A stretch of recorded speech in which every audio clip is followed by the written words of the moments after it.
Assalamualaikum warahmatullahi wabarakatuh. Perkenalkan, nama saya Rizky dengan NPM 2040302016. Saya berasal dari Universitas Borneo Tarakan, Fakultas Teknik jurusan Teknik Elektro. Pada kesempatan kali ini saya akan menjelaskan sedikit tentang presentasi dioda dalam mata kuliah rangkaian digital.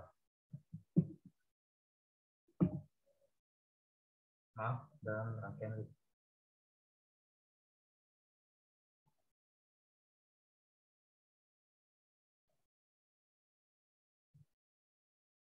Oke, kita masuk ke slide yang pertama, yaitu dioda. Dioda adalah komponen aktif yang terbuat dari bahan semikonduktor yang memiliki dua kutub, yaitu anoda yang bernilai arus positif dan katoda yang bernilai negatif. Ini penjelasan singkat tentang dioda. Lalu untuk diodanya bagaimana kalau di kehidupan sehari-hari kita lihat? Dia akan jadi seperti ini. Dan bentuknya akan seperti ini. Biasa di dalam rangkaian elektronik ini. Lalu bentuk simbolnya biasa kalau di dalam gambar akan disimbolkan seperti ini, itu segitiga dengan garis bintang membatasi segitiganya. Lalu apa sih fungsi dioda itu?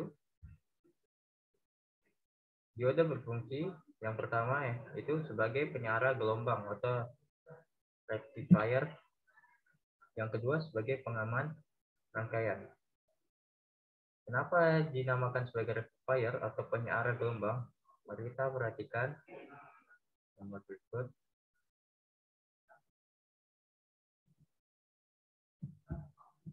Ya, ketika dioda diberi arus melewati anoda, diberi tanda positif, dan katoda, arus positif melewati kutub positifnya, maka arus bisa mengalir. Sedangkan jika arusnya diberikan terbalik, yaitu anodanya diberi arus negatif dan katodanya diberi arus positif, maka arusnya tidak akan mengalir. Ini mengapa fungsi dioda dikatakan sebagai rectifier atau penyara gelombang. Yang kedua, sebagai pengaman rangkaian, yaitu jika arus tersebut bolak-balik, maka dapat mengakibatkan komponen dari dioda tersebut akan rusak. Kita lanjut. Nah, dioda juga memiliki dua macam, yaitu dioda forward atau dioda bias dan reverse bias, atau ini dioda searah dan dioda balas. Ini dapat kita lihat ketika diodanya diberikan, ini tandanya diberi contoh, untuk yang bergambar kuning ini diberi elektron dan warna putih ini host, dan bagian sini P tipe dan N tipe. Jika diberikan arus ini dari baterai positif negatif dihubungkan dalam katoda ini, maka arusnya ini akan berdampingan satu baris dan katanya akan berhamburan, tidak melekat. Itu arus biasa. Lalu untuk yang satunya lagi itu support bias, itu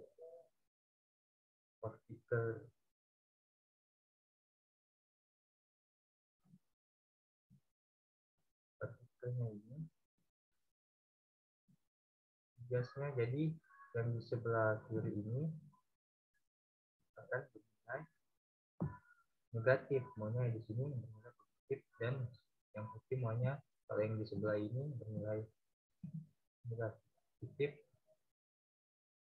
dari maaf, dia tetap bernilai positif, tapi jumlah elektronnya yang dikumpulkan akan lebih banyak.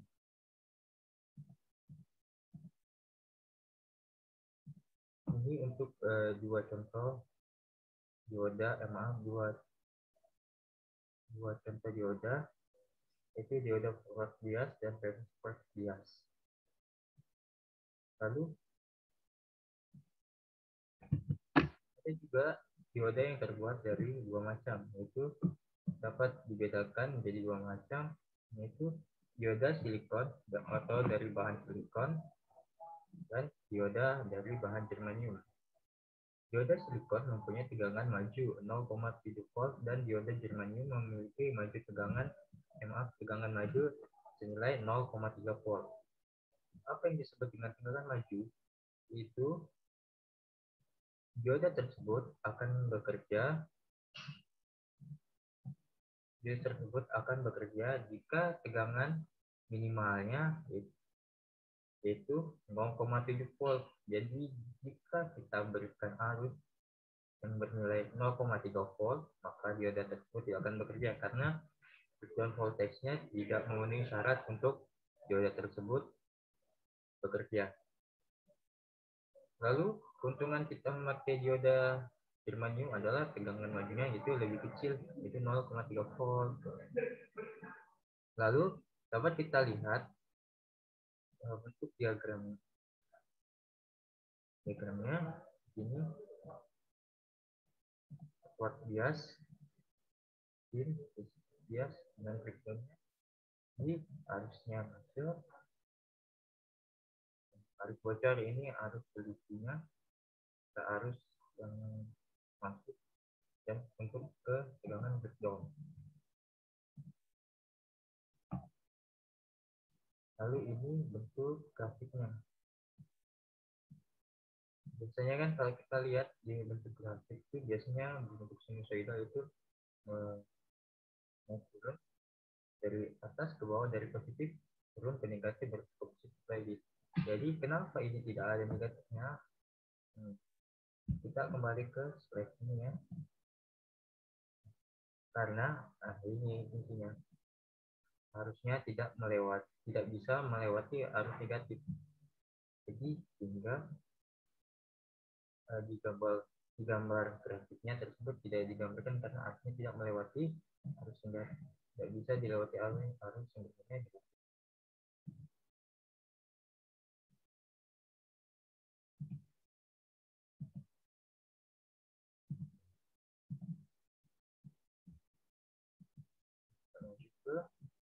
Breakdown dioda. Arus akan diteruskan jika searah. Jika dipasang kebalikannya, maka dioda akan menjadi penghambat. Jadi di sini, jika arusnya diberikan searah sesuai dengan arah petunjuknya di anoda di plus dan di katoda di negatif, jika dipasang kebalikannya, maka dioda akan menjadi penghambat, yaitu arusnya tidak akan mengalir. Jadi arus tersebut akan dihentikan. Kapasitas dioda memiliki batas. Jika tegangan disambungkan kepada N lebih besar dari tegangan yang disampaikan pada P, maka dioda akan breakdown karena tidak mampu menahan aliran listrik.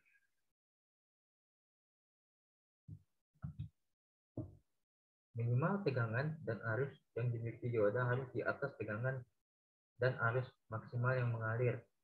Contoh, jika arus rangkaian yang mengalir adalah 1 ampere 15 volt, maka harus dipasang dioda yang memiliki arus dan tegangan lebih dari itu, minimal 20% di atasnya. Jadi maksud dari poin ketiga ini itu jika arus yang dipasang, arus pada rangkaian yang mengalir itu 1 ampere 15 volt, maka minimal arus dan tegangan dari dioda tersebut harus bernilai 20% di atasnya.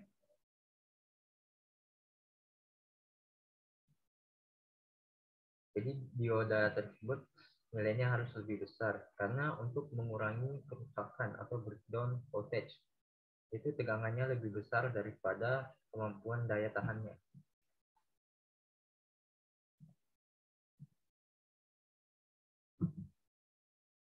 Ini dia lanjutan yang tadi, dioda punya arah setengah gelombang. Penyiaran setengah gelombang adalah rangkaian elektronik yang paling sederhana untuk mengkonversi tegangan menjadi AC dari AC menjadi DC. Dua, sangat sederhana karena hanya menggunakan satu buah dioda. Jadi dioda setengah gelombang ini yaitu dioda yang menggunakan satu buah dioda saja. Kalau di dalam bentuk gambar akan tulis ini itu diodanya, rangkaiannya ini tak kanan,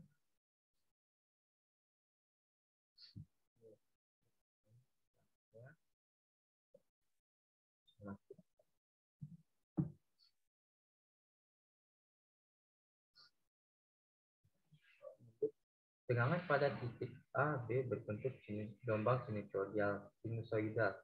Tegangan titik A, B adalah tegangan AC, yaitu bolak-balik. Dioda hanya akan melewati arus jika tegangan lebih dari 0,7 volt. Nah, untuk poin 3, dioda ini berarti menggunakan bahan dari silikon, silika.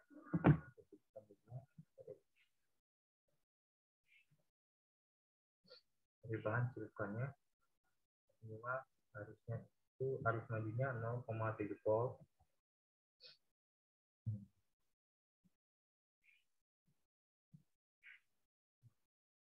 Jadi ini arusnya sinusoidal di bawah setengah gelombang. Lalu kita ke penyiaran gelombang penuh dua dioda. Pertama, menggunakan dua dioda dan transformator khusus yang dinamakan transformator CT atau center pivot. Dua, transformator CT memberikan output atau keluaran tegangan yang berbeda fasa 180 derajat melalui terminal output sekundernya. Jadi kalau digambarkan, dia akan berbentuk dioda 1, dioda 2,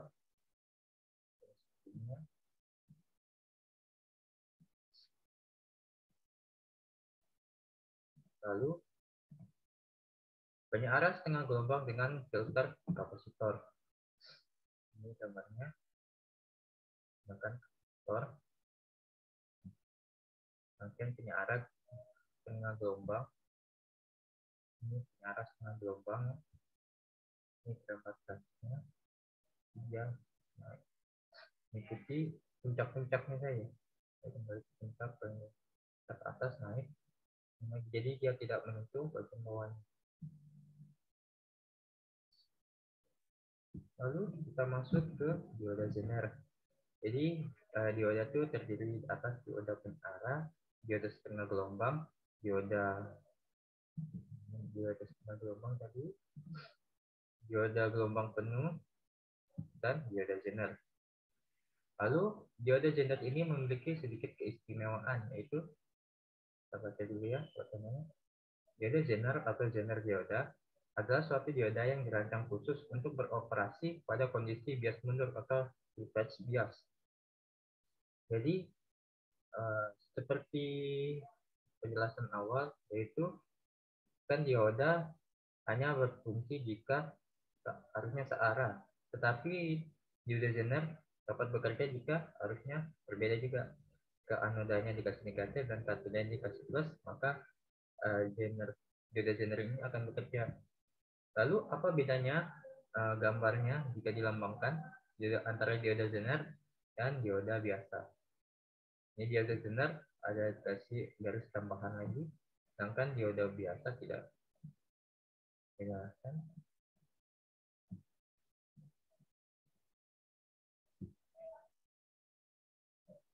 Nah, ini ya.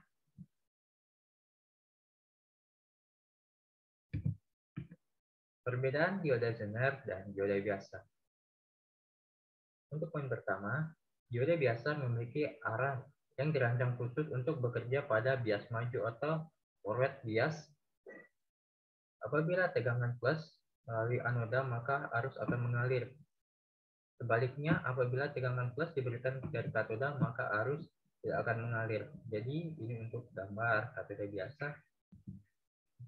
Jika anodanya bekerja pada bias maju, anoda diberi plus dan katoda diberi negatif. Tetapi jika dibalik, maka dia akan menjadi penghambat. Nah, ini bedanya untuk dioda Zener. Sedangkan pada dioda Zener, meskipun tegangan kita berikan dari katoda, tegangan akan dialirkan dengan catatan tegangan yang diberikan sudah mencapai atau melampaui tegangan breakdown dari dioda tersebut. Lalu, dioda Zener yang dipasang dengan prinsip balik atau reverse bias, tegangan input yang masuk jika melewati yang diberikan 12 volt, tetapi multimeter akan menunjukkan arus jika diukur, maka multimeter akan menunjukkan angka 2,8 volt. Lalu, bagaimana cara kita menghitung dioda Zener? Umumnya terdapat dua cara menghitung sebuah dioda, yaitu dengan menggunakan ohmmeter dan voltmeter. Keduanya memiliki cara hitung yang berbeda. Langsung kita masuk ke cara yang ohmmeter. 1. Cara menghitung dioda melalui ohmmeter dengan multimeter. Cara paling mudah untuk menghitung dioda adalah dengan ohmmeter. Selain menghitung, cara ini juga digunakan untuk melihat status open atau status terbuka atau tertutup. Jadi dia berbentuk sirkuit terbuka atau tertutup, dan short atau oscillating atau arus pendek. Jadi cara ini digunakan untuk melihat status open, terbuka atau tertutup dia statusnya, dan melihat oscillating. Adapun caranya sebagai berikut. Yang pertama, aturlah terlebih dahulu posisi saklar ke ohm. Jadi pada multimeter kita atur saklarnya ke pilihan ohm. Lalu kedua, kita hubungkan ke probe hitam ke terminal katoda, sedangkan probe merah yang positif ke terminal anoda. Jadi probe hitam yang dari multimeter tersebut dihubungkan sesuai dengan posisinya, yaitu probe hitam atau negatif ke katoda, probe merah atau positif ke anoda.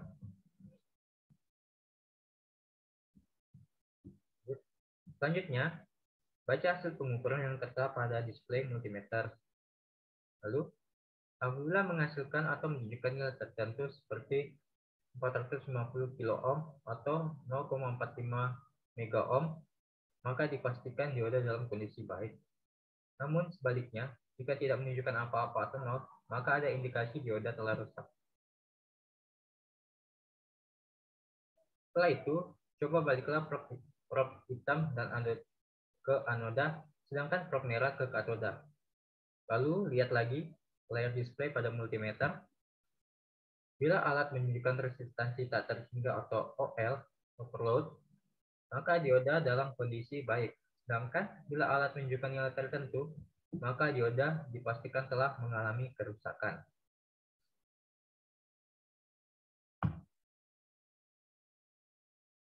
Lalu, cara yang kedua yaitu menghitung dioda melalui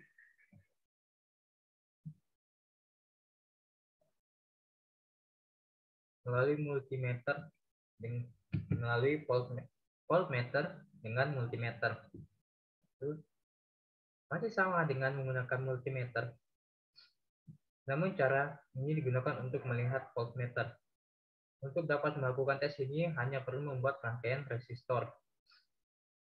Langkah yang pertama yang kita lakukan adalah rangkailah terlebih dahulu resistor secara seri antara anoda, baterai, dan alat multimeter. Kemudian setel saklar ke posisi volt pada multimeter. Selanjutnya, pasang probe hitam ke anoda dan probe merah ke katoda. Setelah itu, tinggal lihat display yang ditampilkan secara otomatis pada layar display. Apabila menunjukkan angka yang mendekati tegangan Zener, maka dioda tersebut masih bagus dan dalam kondisi baik. Angka Zener sendiri berkisar di 5,1 volt pada baterai berukuran 9 volt.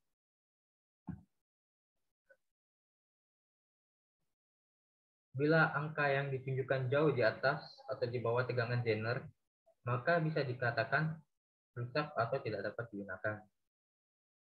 Lalu, apa sih permasalahan dari dioda tersebut?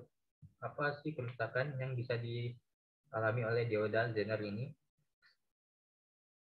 Pada dasarnya, fungsi dioda Zener tidak dapat melewatkan arus yang mengalir di bawah batas yang diizinkan. Bila melewati batas, biasanya dioda Zener akan menjadi sangat panas dan mengalami kerusakan, hingga akhirnya terjadi yang namanya hubungan pendek atau short circuit, atau yang biasa kita dengar dengan konsleting.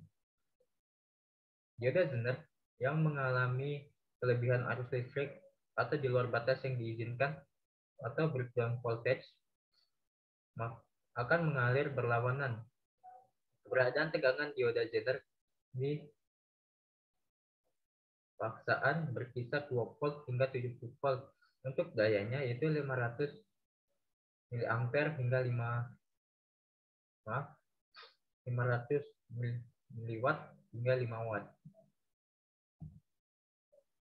Lalu, apa sih fungsi sebenarnya dari dioda Zener pada rangkaian regulator?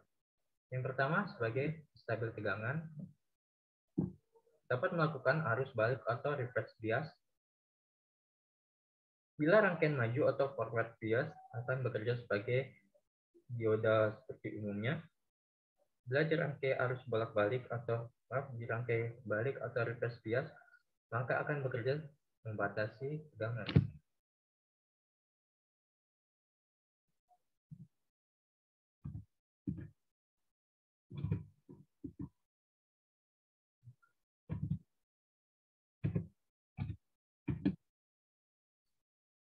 Terus selanjutnya, menghasilkan DC dengan searah yang lebih murni, memanipulasi sinyal AC atau tegangan bolak-balik agar bisa mendekati tegangan DC atau tegangan searah baterai. Dan untuk yang terakhir sebagai penyeara arus. Selesai. Sampai di sini presentasi yang dapat saya sampaikan. Kurang lebihnya saya mohon maaf. Saya undur diri. Akhir kata, wabillahi taufiq wal hidayah. Assalamualaikum warahmatullahi wabarakatuh. Sekian dan terima kasih.